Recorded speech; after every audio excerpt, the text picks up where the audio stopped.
Hey there, happy gardeners. Welcome back to my channel, or welcome if it's your first time here.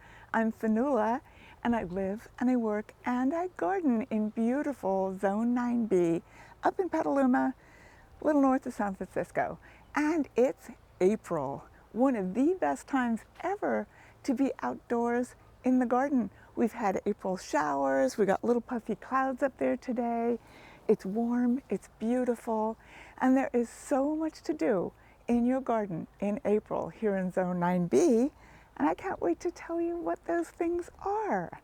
So there are chores for sure, but I'm gonna get those out of the way first before we move on to all the fun stuff that you can plant right now.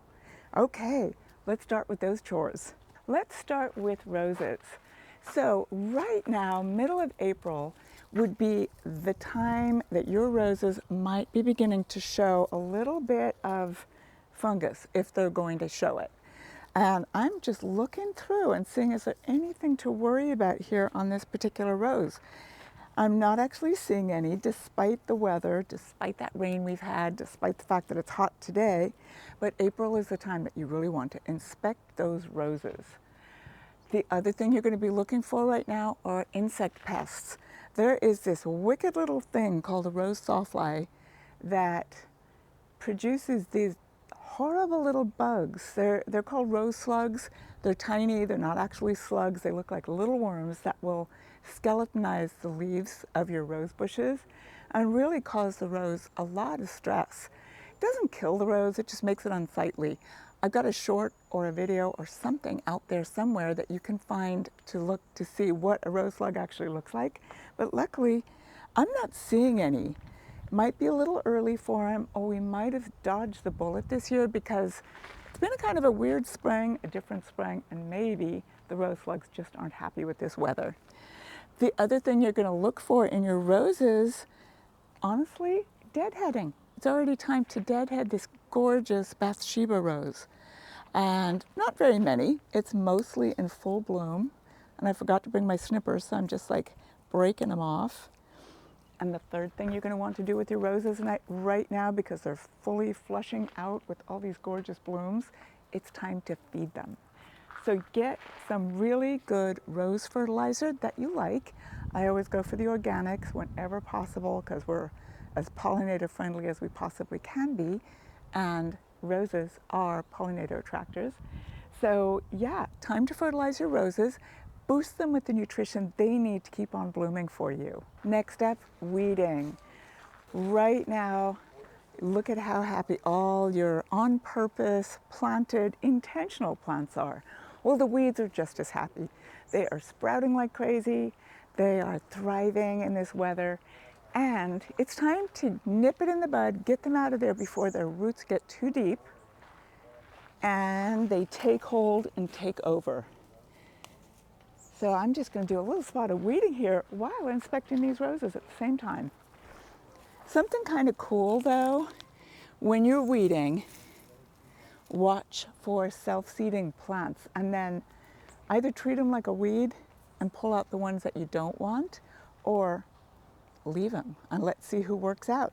This one right here is a little ground covering convolvulus. It looks just like a weed, and I definitely am taking most of them out, but I'm going to leave a couple, see what they turn into and how happy they are. But yeah, definitely spotting plenty of weeds. The nice thing about weeding right now in April is the soil is soft. The weeds come up easy. We've just had some rain, and they're coming up super easy. The next thing to talk about is fertilize your blooming plants. Fertilize anybody about to bloom or anybody that's already been blooming. I've got these petunias right here. They've been blooming for like a month. The roses here definitely need some food. This beautiful Sundrops is a cultivar of a native from Texas. It doesn't need so much food, but I'm going to keep an eye on it and maybe feed it a little bit later in the summer. But feed anything that's about to bloom. Feed anything that's already bloomed for a while. It's about to need that boost that you can give it with some fertilizer. You know what else needs feeding right this minute? your rhododendrons, your azaleas, your camellias, all those acid lovers that have already bloomed for you. It's also time to prune them. If all the blooms are gone, it's done blooming, now is the time to get in there and shape your rhodies, shape your azaleas, shape your camellias just the way you want them.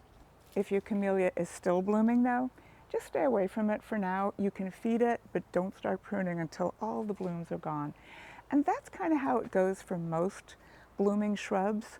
You're going to prune it when they're finished blooming, not in the middle of it, unless of course it is smacking you in the face or something, or just like totally in the wrong place and you need to get by. But for the best health of your camellia, your rhodie, or any blooming shrub, you're going to want to wait till it's finished blooming. So lilacs, right now, this is the time to prune back your lilacs. They're finished blooming, at least here in Zone 9B they are, and it's time to give them a really good feeding and prune them to shape. Now my lilacs at home are nice and big and tall. I want them up there, but I want more blooms next year on one of them in particular, so I will be doing that pruning next week. You know who else wants feeding right this minute? Peonies and your bearded irises. They want some food. Best thing to do, the best food to give them right now is a well-balanced fertilizer, because they're blooming. You're there to support the roots, the foliage, the health of the plant overall. You're not trying to push further blooms on your peony because they're in their bloom season right now. But you're working on next year and you're working on the overall health of the plant.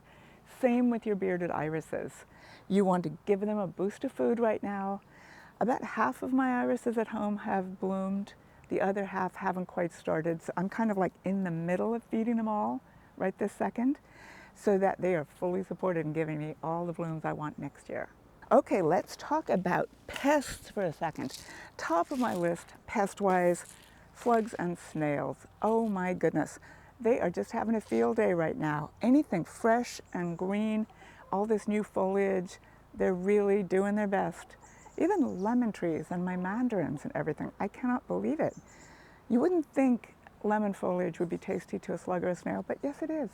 So it's the time to get out there and get a handle on the whole slug and snail population. Hand picking is great.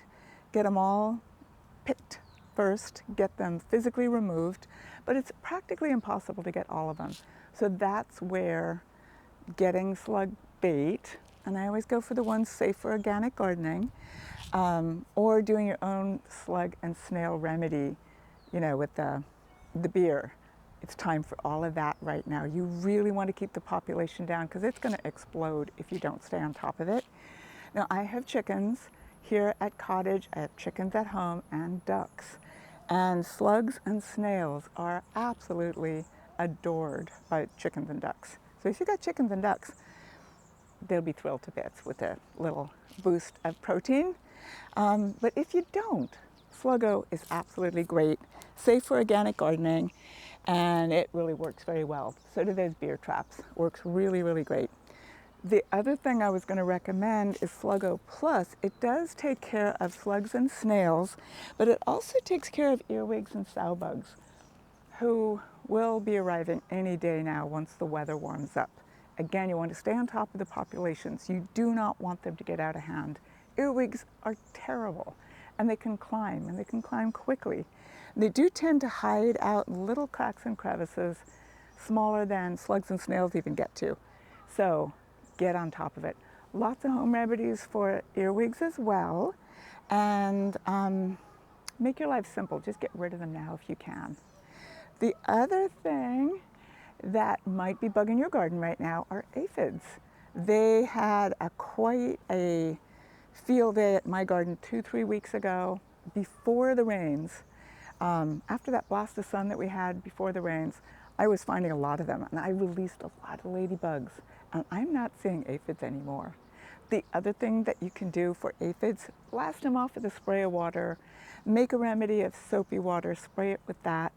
There's a whole lot of things you can do for aphids, but just go look and don't let it get out of hand. That's the main thing about April chores. Don't let things get out of hand. I was just walking past and just kind of inspecting this mulberry tree just in case slugs and snails might be on it. And I noticed that already they are beginning to change color. They are going to be so loaded with berries. If you've seen my videos before, you know how much I love the mulberry trees at my house. Well, we planted these Pakistan mulberries here, partly for the chickens, but partly for us. You know, 50-50. I cannot believe how loaded these trees are this year, and I cannot believe how early the berries are going to be. This bodes really well for a fabulous spring, I think, and fabulous summer. Now we got the chores out of the way, let's talk about the fun stuff.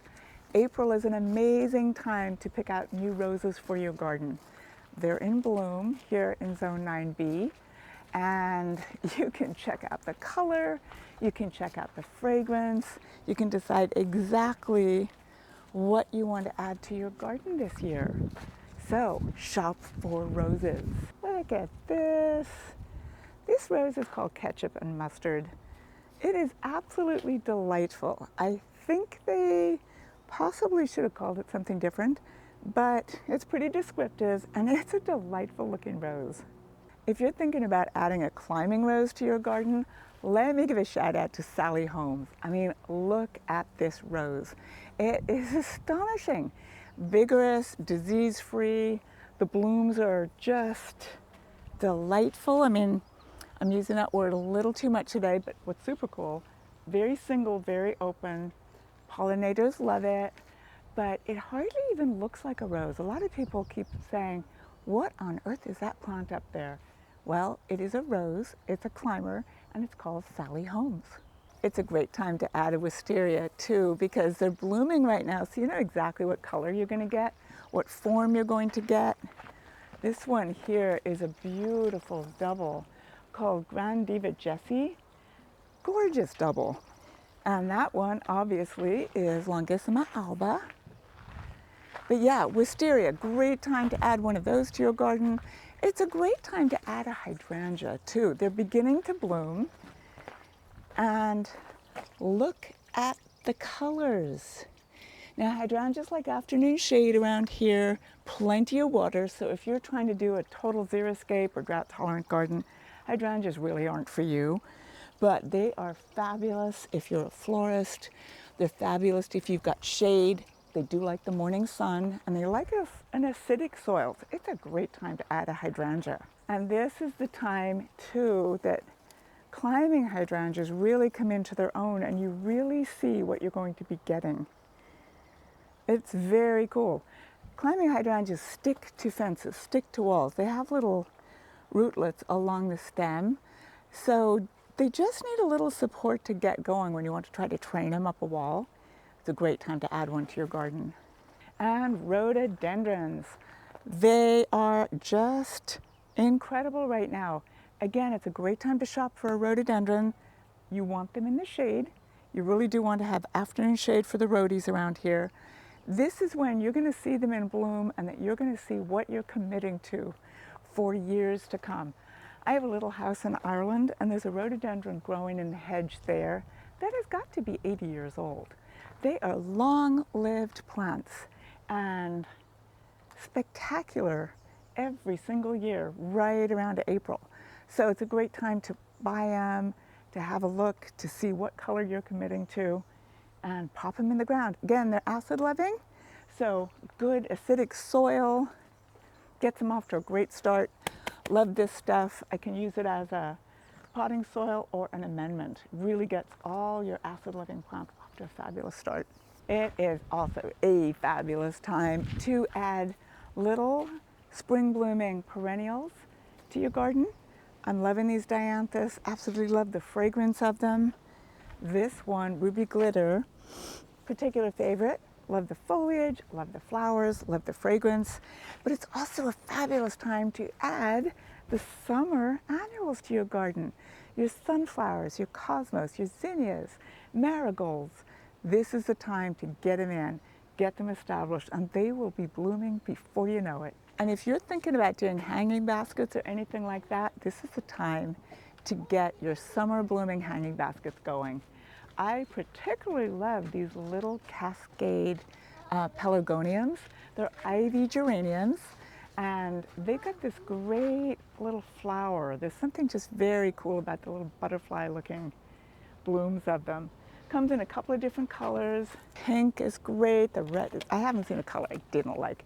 They're great hanging basket choices. Truly, truly fabulous. And then your petunias and your calibrachoas. Great time to get your hanging baskets going. Let's go down to the vegetables. So we're halfway through April. We're past that last official frost date that we've got here in Zone 9B of April 15th. So it is safe to plant your tomatoes and your peppers and your eggplants. I would hesitate a little bit before planting cucumbers and melons because they love the heat so much, and we're not quite getting the heat yet, but you could plant them. Just make sure you're protecting them too. Let's check out the tomatoes. I will admit I did plant my first tomato about a week or so ago. In fact, exactly a week ago today, when it was a balmy 80 degrees, and then we had all that rain and even hail ever since. The tomato came through just fine. I did worry about it, but now that we're past the 15th of April, it officially is a great time to plant your tomatoes out in the garden. Again, keep an eye on the weather, be ready to protect it if you need to. And a tomato cage is a great way of protecting your tomato. You got your cage around your tomato, ready to support it when it gets big enough, but it's also there ready to support frost cloth if all of a sudden the weather changes yet again. But tomatoes, so many varieties to plant, and we all love our favorites, but I totally encourage you to try something new every year. Don't just stick with what's always been your favorite, because there are so many fabulous varieties. I think I'm growing over 200 of them here at Cottage, and you're gonna love them. Try something new. Same with peppers, lots of great peppers. It's time to plant them. And again, we all have our favorites. I am not discouraging you from planting those, but try something different too. Always really good. You might surprise yourself. We talked about pollinator plants the other day, and I just want to remind you, this is a really great time to also plant pollinator-friendly perennials, such as achillea, yarrow. Oh my goodness, the pollinators love it. There's so many colors to choose from, so many different heights, and this little cutie called Millie Rock Red is already blooming and already attracting pollinators. Great time to plant any kind of summer blooming perennial. There's so many to choose from. And also, I just have to mention the peonies one more time because they are about to pop. If you're thinking of adding a peony to your garden, this is the time. So you know what else? It's a really great time to plant citrus. We are finished with the frost for the year, and you know, most citrus, they will survive once they've been established for a few years. They'll survive a frost in the winter, but it's so much better to plant them after all danger of frost has passed, and you don't need to worry about it anymore. The roots get nice and established, the plant gets big and strong before next winter sets in and any further danger of frost might be happening. So this is the one I'm going to plant in my garden this year. It's a centennial variegated kumquat. Now I adore kumquats, but look at this. It's got variegated foliage, fragrant blossoms, and then the kumquats are going to be as tasty as can be next winter. There is so much fun stuff to do in the garden in April. And don't forget the chores. Do the chores first and then do the fun stuff. And I hope you enjoyed this video. I hope you got inspired by it. I hope you're ready to go out in your garden, look for gaps, see what you can plant, and have a ton of fun, because April is one of the best months in the garden, both in the edible garden and in the ornamental garden. You're going to be picking flowers, you're going to be harvesting all your winter veggies and making space for your summer veggies. It is just so much fun. April, I absolutely love it, and the weather's perfect. Can't go wrong. So, hope you liked the video. Hope it inspired you to get out and do some gardening, and I hope it inspired you to come visit me at Cottage Gardens of Petaluma, because we have so many beautiful plants for you here. There's so much inspiration. You got to check out the pollinator garden. It's already growing and beginning to bloom and just looking amazing. And of course, I'd love to say hi and meet you and hear your garden stories. So drop me a comment. If you can't come in and visit, you can always drop a comment. Visit me at Facebook or Instagram. Here is the best place of all. And I will see you next time, everybody. Happy gardening.